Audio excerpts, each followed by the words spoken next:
Praise God. യൗവനത്തിൻ്റെ ആത്മീയ നിറവിലേക്ക് നിങ്ങളെ സ്വാഗതം ചെയ്യുന്നു.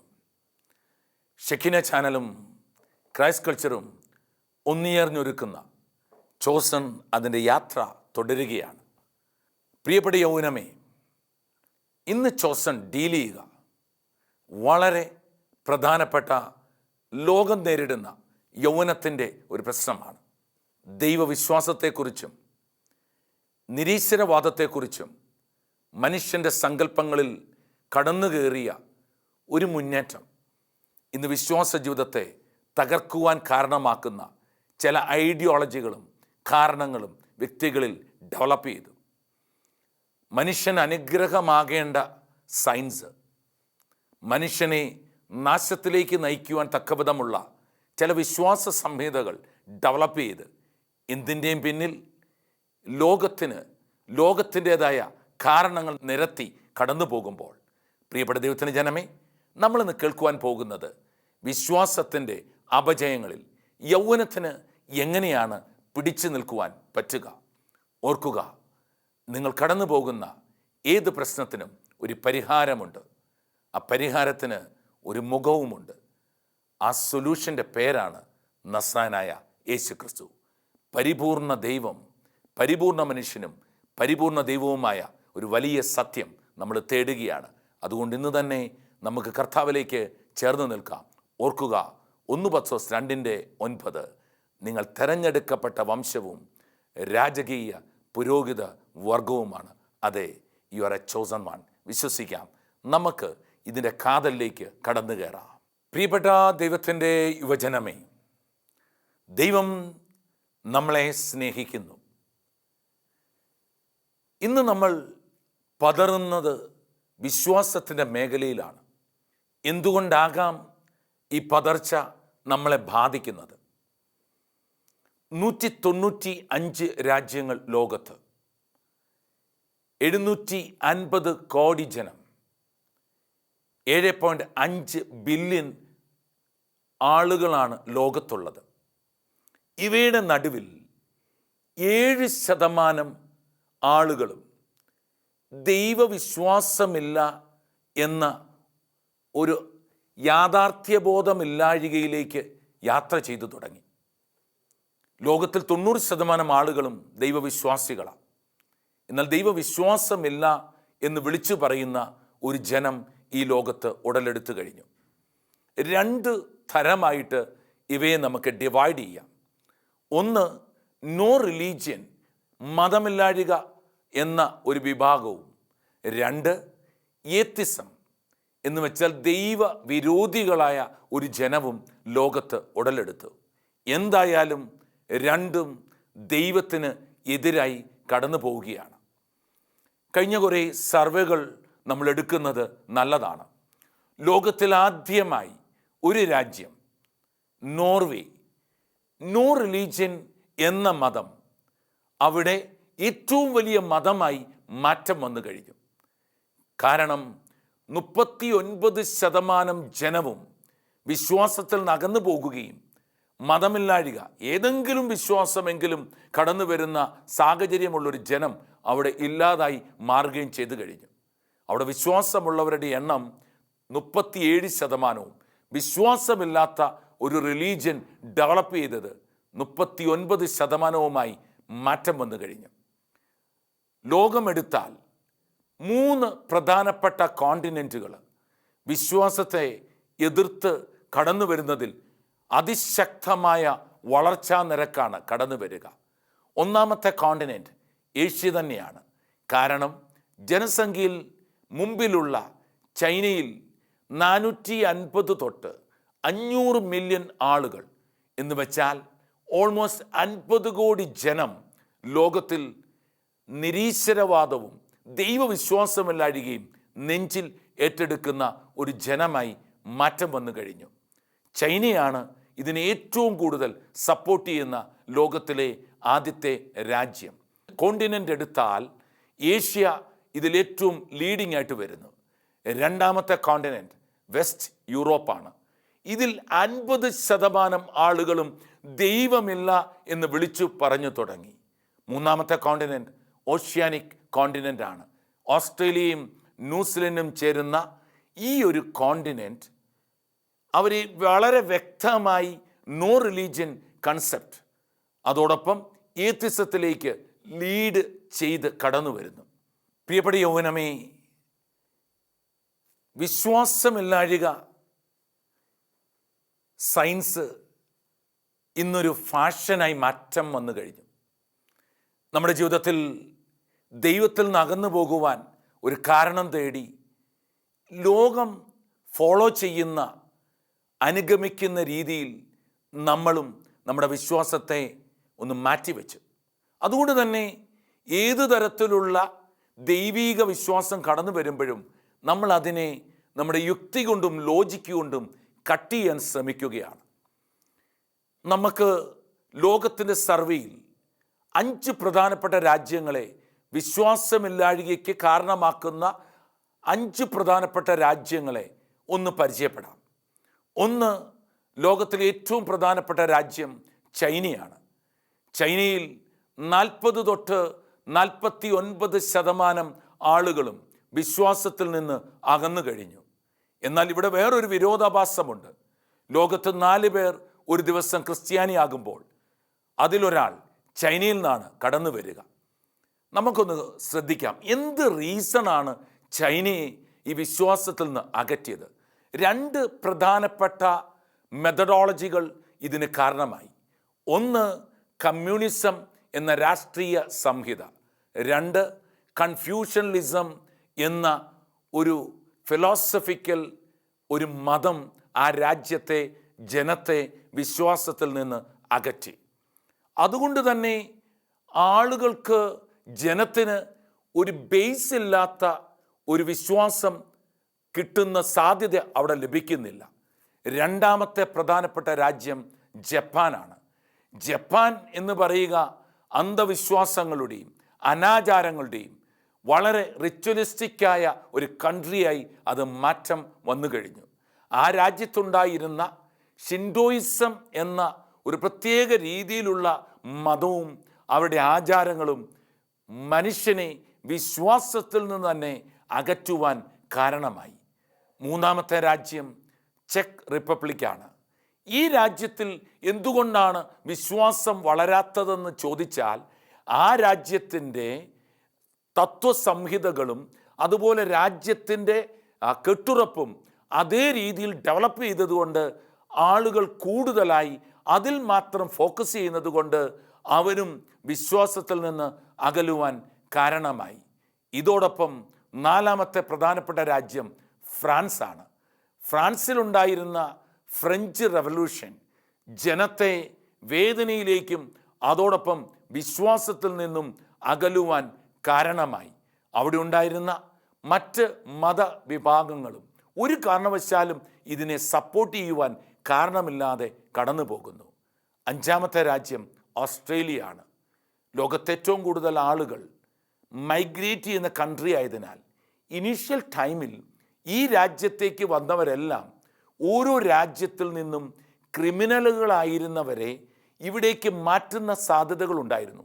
അതുകൊണ്ട് തന്നെ ഈ രാജ്യത്തിൻ്റെ ട്രഡീഷനും അതുപോലെ മൈഗ്രേറ്റഡ് കമ്മ്യൂണിറ്റിയും അവർക്ക് കിട്ടുന്ന സൗകര്യങ്ങളുടെയും അതുപോലെ ഗവൺമെൻറ് സപ്പോർട്ടിൻ്റെയും പേരിൽ ആശ്രയിക്കാൻ ഒരു ദൈവം വേണ്ട എന്നൊരു തീരുമാനം അകത്തുടലെടുക്കുന്നത് കൊണ്ട് തന്നെ ഓസ്ട്രേലിയയും വിശ്വാസത്തിൽ നിന്ന് അകന്നു നിൽക്കുന്ന ഒരു രാജ്യമായി മാറി.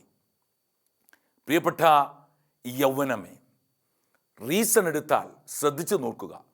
ഒന്നിനും ഒരു ഫണ്ടമെൻ്റൽ റീസൺ ഇല്ല.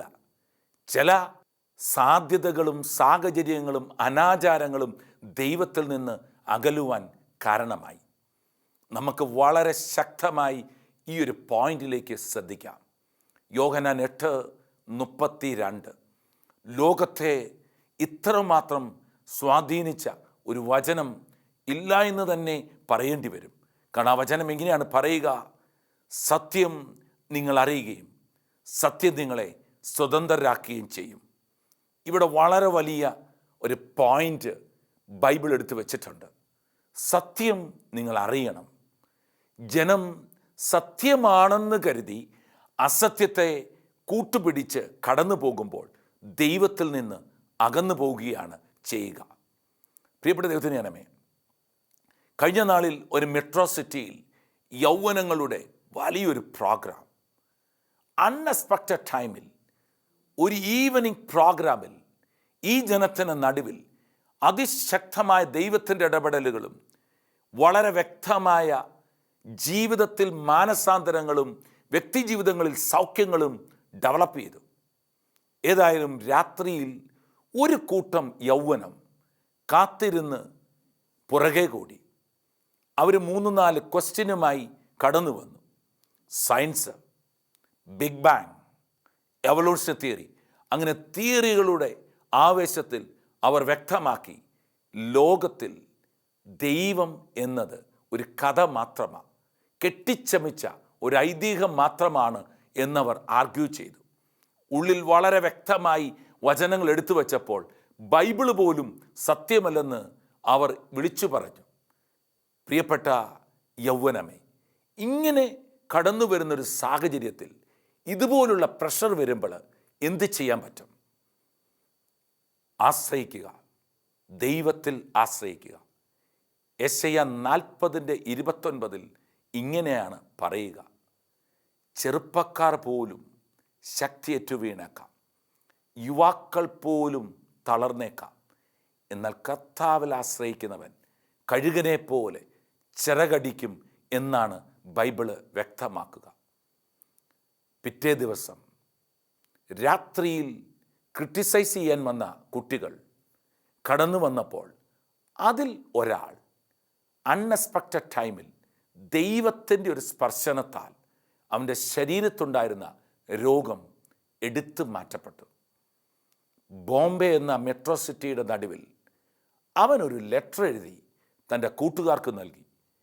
ദൈവത്തെ ഞാൻ ഡൗട്ടുമായി കണ്ടുമുട്ടുവാൻ ശ്രമിച്ചപ്പോൾ ദൈവം എന്നെ അവൻ്റെ സൗഖ്യവുമായി ചേർത്ത് പിടിച്ചു. ഇത് വളരെ വലിയൊരു വൈറലായി കൂടെയുള്ള കൂട്ടുകാരുടെ നടുവിലേക്ക് കടന്നു ചെന്നു. പിന്നീട് അവർ ദൈവം ഇങ്ങനെ ഇടപെടുവാൻ പറ്റുമെങ്കിൽ ആരാണ് ദൈവമെന്നുള്ള ചോദ്യമുണ്ടായി. പ്രിയപ്പെട്ട ദൈവത്തിൻ്റെ യൗവനമേ, ഒരു ചോദ്യം നെഞ്ചിൽ ഉടലെടുക്കുന്നതോടുകൂടി വിശ്വാസത്തിൽ ഒരു മാറ്റം കടന്നു വരും.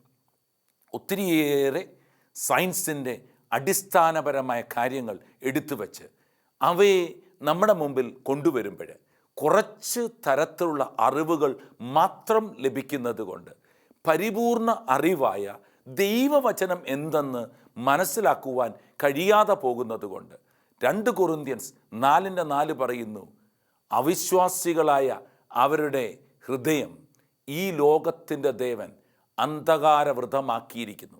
അതുകൊണ്ട് തന്നെ തന്നിമിത്തം ദൈവത്തിൻ്റെ മഹത്വമേറിയ സുവിശേഷത്തിൻ്റെ പ്രകാശം വ്യക്തമല്ല എന്ന്. ഒരു മൈൻഡ് ബ്ലൈൻഡിങ് സ്പിരിറ്റ്, മൈൻഡിനെ കൺട്രോൾ ചെയ്യുന്ന ഒരു ഫോഴ്സ് നമ്മളെ കൂട്ടിമുട്ടുന്നു എന്നത് നമ്മൾ തിരിച്ചറിയുക. പ്രിയപ്പെട്ട യൗവനമേ, എവിടെയാണ് നമുക്ക് തുടങ്ങുവാൻ പറ്റുക? ഏത് സാഹചര്യങ്ങളാണ് നമുക്ക് ദൈവത്തെ കൂട്ടിമുട്ടുവാൻ ഉപയോഗിക്കുക? ഈ കാലഘട്ടങ്ങളുടെ നടുവിൽ നമ്മുടെ ലോജിക്, നമ്മുടെ യുക്തി നമ്മൾ ഉപയോഗിക്കണം. നമ്മൾ എന്ത് റീസണെയാണോ ദൈവമില്ല എന്ന് എടുക്കുന്ന അതേ റീസണെ എടുത്തു വെച്ച് നമ്മളൊന്ന് ലാബറട്ടറിയിൽ കൊണ്ടുവന്ന് അതിന് സർജറി ചെയ്ത് നോക്കുവാണെങ്കിൽ ഒരു കാര്യം മനസ്സിലാവും: എന്തിൻ്റെയും പിന്നിൽ ഒരു ലോജിക്കുമില്ലാത്ത റീസണാണ് ദൈവത്തെ നമ്മളിൽ നിന്ന് മാറ്റി നിർത്തുവാൻ നമ്മളെടുക്കുന്ന റീസൺ. ഒരു കാര്യം ഓർത്തുകൊള്ളുക: ഈ ലോകത്തിൽ ദൈവം ഇല്ല എന്ന് വിളിച്ചു പറയുന്ന ഏത് വ്യക്തിയും നിലനിൽക്കുന്നത് ദൈവം സൃഷ്ടിച്ച ഈ ഭൂമിയിൽ തന്നെയാണ്. പ്രിയപ്പെട്ട ദൈവത്തിന് ജനമേ, യൗവനമേ, നിൻ്റെ ജീവിതത്തിൽ ഇന്ന് കൂട്ടിമുട്ടേണ്ടത് ദൈവത്തെയാണ്. ദൈവം ആരെന്നും ദൈവം എന്തെന്നും അസത്യം എന്തെന്നും നമുക്ക് അണ്ടർസ്റ്റാൻഡ് ചെയ്യാൻ പറ്റുമെങ്കിൽ, തിരിച്ചറിയാൻ പറ്റുമെങ്കിൽ ജീവിതത്തെ അതിശക്തമായി അത് കീഴ്മേൽ മറിക്കും. നമ്മുടെ ലോകത്തിൽ നമ്മൾ കടന്നു പോകുന്ന നിരാശയിൽ നിന്ന് പ്രതീക്ഷയിലേക്കും വളരെ ശക്തമായ മുന്നേറ്റത്തിലേക്ക് നയിക്കുവാൻ അത് കാരണമാകും. ഒരു കാര്യം ഓർക്കുക, പരിപൂർണ മനുഷ്യനായ പരിപൂർണ ദൈവമായ യേശു ക്രിസ്തു ഒരു ദൈവമായിരുന്നു എന്ന് നമ്മൾ മനസ്സിലാക്കണം. അവൻ ദൈവമായിരുന്നിട്ടും ദൈവത്തോടുള്ള സമാനത ഒരു വലിയ കാര്യമായി പരിഗണിക്കാതെ തന്നെ ശൂന്യനാക്കി നമ്മുടെ നടുവിലേക്ക് കടന്നു വന്നു എന്നത് നമ്മൾ നെഞ്ചിൽ എടുക്കണം. ബൈബിളിൽ 2 പ്രധാനപ്പെട്ട വചനങ്ങളെ നിങ്ങളുടെ മുമ്പിലേക്ക് വെക്കുകയാണ്. ഒന്ന് യോഹന്നാൻ 3:16, 2 സങ്കീർത്തനം 118:8. ഒരു വചനം വ്യക്തമാക്കുന്നു, തന്നിൽ വിശ്വസിക്കുന്ന ഏവനും നശിച്ചു പോകാതെ നിത്യജീവൻ പ്രാപിക്കേണ്ടതിന് തൻ്റെ ഏകജാതനെ നൽകാൻ തക്കവിധം ദൈവം ലോകത്തെ അത്രമാത്രം സ്നേഹിച്ചു. അതേസമയം സങ്കീർത്തനം 118:8 വ്യക്തമാക്കുന്നു, മനുഷ്യനിൽ ആശ്രയിക്കുന്നതിനേക്കാൾ നല്ലത് ദൈവത്തിൽ ആശ്രയിക്കുന്നതാണ്. പ്രിയപ്പെട്ട ദൈവത്തിന് ജനമേ, ഇത് ദൈവത്തിൻ്റെ സമയമാണ്. ജീവിതത്തെ ഒരു പ്രത്യേക രീതിയിൽ കടന്നു പോകുന്ന സാഹചര്യമാണ്. ഏതെങ്കിലും ഒരു നിരാശയും ഏതെങ്കിലും വിശ്വാസമില്ലാഴികയും സഭയുടെ എല്ലാവിധ സംവിധാനങ്ങളെയും എതിർക്കുവാനുമൊക്കെ നമ്മുടെ ഉള്ളിൽ ഒരു തോന്നൽ കടന്നു വരുമ്പോൾ വിശ്വാസ ജീവിതത്തിൽ എവിടെയോ ഒരു പതർച്ചയ്ക്ക് കാരണമാകുന്ന റീസൺ ഉടലെടുത്തു എന്ന് കാണുന്നത് നല്ലതാണ്.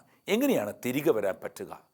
പ്രിയപ്പെട്ട ദൈവത്തിന് ജനമേ, ശാന്തനാകുക, ഞാൻ ദൈവമാണെന്ന് അറിയുക. വളരെ ഇമ്പോർട്ടൻ്റ് ആസ്പെക്റ്റാണ് ഒരു ശാന്തത എടുക്കുക എന്നുള്ളത്.